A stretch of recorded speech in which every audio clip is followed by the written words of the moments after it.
हा प्रश्न dual nature of radiation and matter या चॅप्टरवर सीईटी 2024 ला विचारलाय.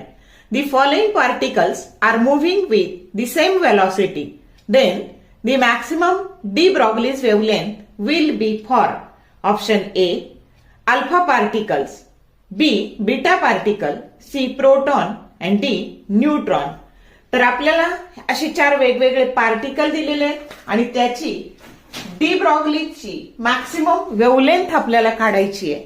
मग डी ब्रॉग्लीजच्या वेवलेंथचा फॉर्म्युला काय असतो, तर lambda that is equal to h upon under root of twice m e k, आणि यालाच असं लिहिता येतं h divided by under root of twice m q into k. E k ची व्हॅल्यू क्यू इंटू व्ही टाकता येते आपल्याला.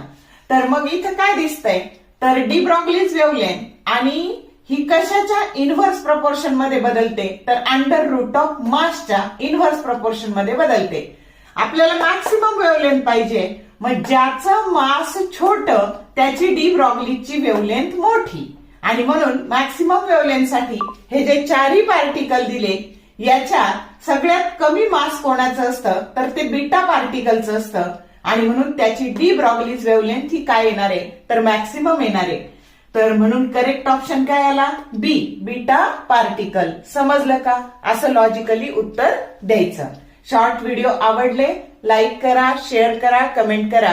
For more useful tips and tricks keep watching wings of physics. Thank you very much.